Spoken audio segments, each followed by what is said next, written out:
राधे राधे दोस्तों। आज हम आपको सुनेंगे बहन और भाइयों की बहुत ही अच्छी कहानी। जब भाइयों ने बहन को मारकर खाया, उसका मांस एक बहुत ही अच्छी कहानी है। अगर आप हमारे चैनल पर नए तो प्लीज हमारे चैनल को लाइक करें, सब्सक्राइब करें और शेयर करें। पुराने जमाने की बात है। एक गांव में परिवार रहा करता था। उसमें 7 लड़के और एक लड़की थी। माता पिता जल्दी ही गुजर गए तो बच्चों ने भी जल्दी ही व्यावहारिक काम सीख लिया। शुरू में सबको गुजारा चलाने में काफी परेशानी आई, लेकिन समय के चलते सब कुछ आसान होने लगा। उस समय समाज के पुरुषों का काम जंगली जानवरों का शिकार करना और औरतों का काम सिर्फ घर के कामकाज करना और बच्चों को संभालना होता था। 7 भाई और एक बहन बड़े प्रेम से मिलजुल कर रहते थे। दिन निकलते ही सातों शिकार के लिए निकल जाते और बहन सबके लिए खाना पकाती थी और घर के कामकाज करती थी। भाई जब जंगल से वापस आते तो साथ में बड़े बड़े जानवर, पक्षी आदि को मार कर लाते।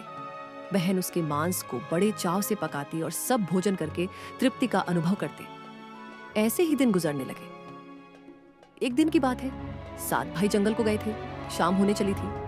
बहन सबके लिए खाना बना रही थी। जब वह सब्जी के लिए हरी साग काट रही थी, चाकू की तेज धार से उसकी एक उंगली कट गई। कटी उंगली से खून की धार बहने लगी। उसने सोचा, यदि भाइयों ने देखा तो वे बड़े दुखी हो जाएंगे। मुझे उन्हें यह बात नहीं बतानी चाहिए। उसने बहते खून को अपनी अपनी ओढ़नी से पोंछना चाहा, किंतु लगा कि उसके भाई देख लेंगे। फिर उसने दीवार पर पोंछना चाहा, फिर लगा यहां तो और अच्छी तरह से दिखाई देगा। वह बेचैन होकर इधर उधर घूमने लगी। कोई ऐसी जगह नहीं मिली जहां उसका बहता खून भाइयों की दृष्टि से बच सके। अंत में कोई उपाय न देखकर उसने उसी साग से पोंछ लिया जिसकी वह सब्जी बनाने जा रही थी। शाम को भाई जंगल से वापस आए। बहन ने खाना परोसा। आज सातों को साग बहुत स्वादिष्ट लगा। सातों अपनी उंगलियां चाटते रह गए। बहन की पाककला की तारीफ की। अपनी तारीफ सुनकर बहन भी खुशी से फूली नहीं समाई। दिन भर के थके होने के कारण सातों भाई जल्दी हो सो गए। अगली सुबह रोज की तरह खा पीकर सातों भाई जंगल की ओर निकल पड़े। जब शिकार तलाशते तलाशते थक गए, सभी एक पेड़ की छांव में बैठकर आराम करने लगे। बातों बातों में रात के भोजन में बहन के द्वारा बनाई गई साग की चर्चा होने लगी। सब कह रहे थे कि इतनी स्वादिष्ट साग की सब्जी आज तक नहीं खाई थी। सबने तय किया कि आज इसके बारे में बहन से जरूर पूछेंगे और जान लेंगे कि साग में उसने क्या-क्या मिलाया था। शाम को सातों भाइयों ने दोबारा बहन की पाक कुशलता की तारीफ करते हुए पूछा, प्यारी बहन, कल रात के साग में तुमने क्या-क्या मिलाया था? बहन बताना नहीं चाहती थी।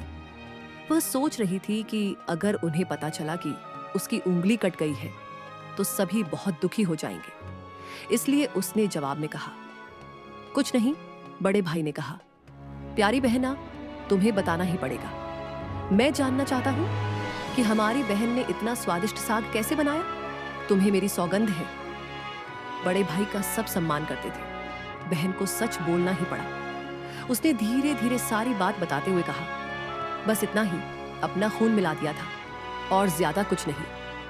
यह सुनकर 6 भाइयों के मन में एक कुटिल ख्याल आने लगा। वे सोचने लगे, इसके खून की चंद बूंदें इतनी स्वादिष्ट है तो इसका मांस कितना स्वादिष्ट होगा।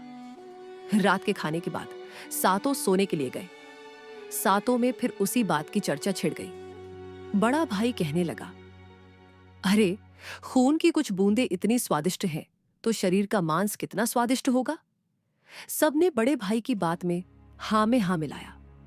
अगले दिन शिकार के लिए जाते समय सातों ने यह योजना बनाई कि बहन को मारकर उसका मांस बनाएंगे। खूब स्वादिष्ट होगा। 7वें भाई को अपने बड़े भाइयों की युक्ति बिल्कुल भी उचित नहीं लगी। वह अपनी प्यारी बहन को बचाने के लिए बेचैन हो गया। वह खुलकर इसका विरोध नहीं कर सकता था क्योंकि 6 भाई एक तरफ थे। शिकार करने के बाद सभी भाई ने मिलकर एक टीले पर बांस के एक चांग, बांस के फट्टों से बना चबूतरा का निर्माण किया। उनकी योजना यह थी कि बहन को फुसलाकर यहां लाएंगे, तीर मारकर उसकी हत्या करेंगे और उसका स्वादिष्ट मांस खाएंगे। अगले दिन बड़े भाई ने बहन से कहा, प्यारी बहन, तुम बड़ी हो गई हो और शादी के लायक हो गई हो।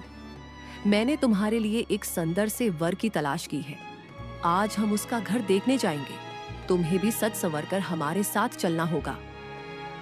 बहन शादी की बात से बहुत खुश हुई। तुरंत तैयार होकर भाइयों के साथ चलने लगी। चलते चलते वह थक गई। वह बड़े भाई से पूछने लगी, मेरा ससुराल अब कितना दूर है?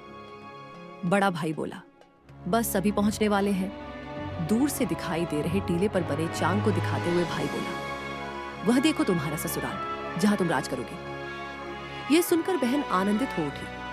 चांग पर पहुंचते ही बड़े भाई ने अन्य भाइयों को बहन को चांग पर खड़ी करके रस्सी से बांस के खंभे के सहारे बांधने का आदेश दिया।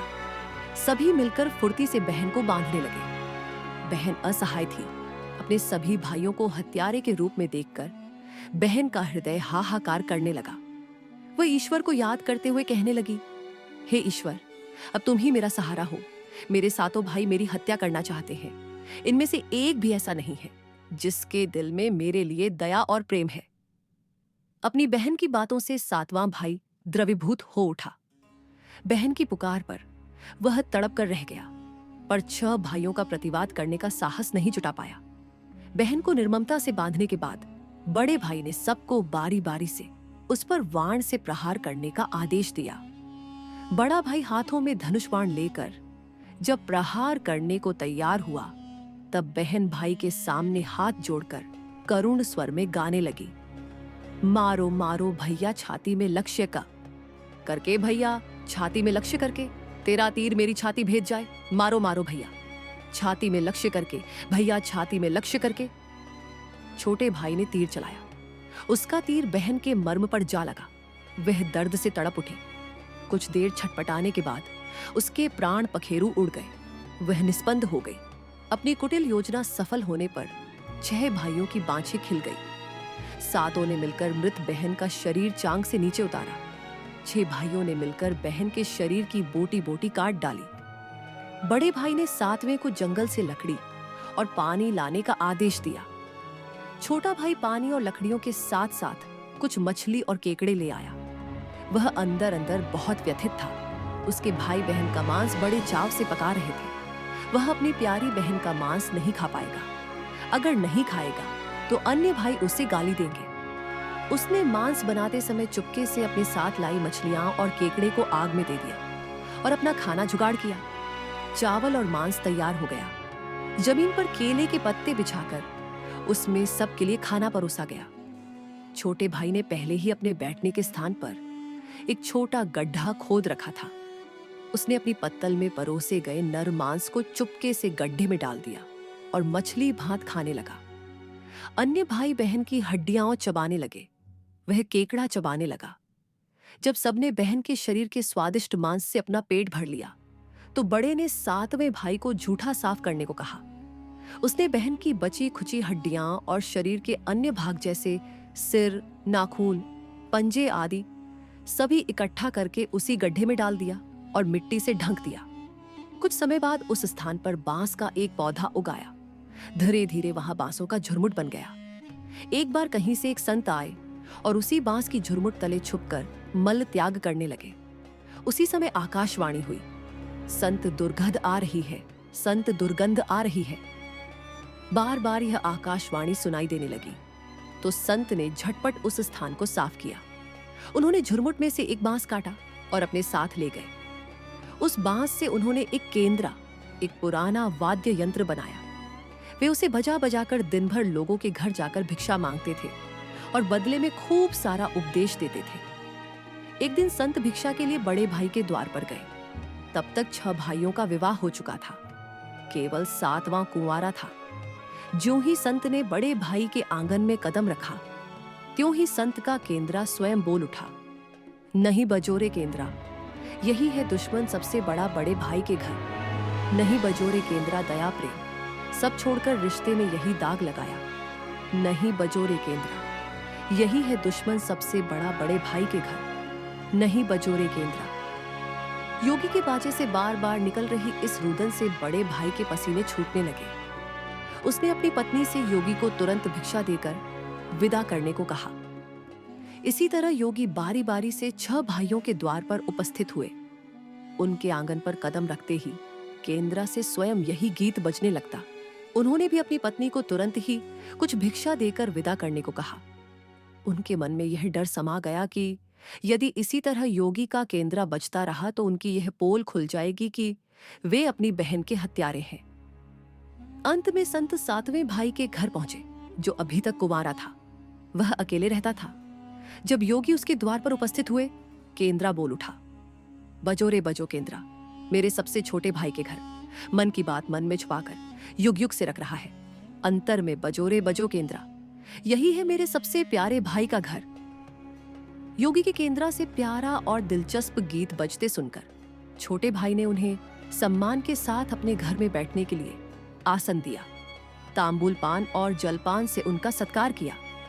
इसके बाद केंद्रा के विषय में चर्चा हुई। योगी ने केंद्रा की जन्म कहानी सविस्तार सुनाई। छोटे भाई ने उस केंद्रा को उसे देने की प्रार्थना की तो योगी ने उसे छोटे भाई को सौंप दिया।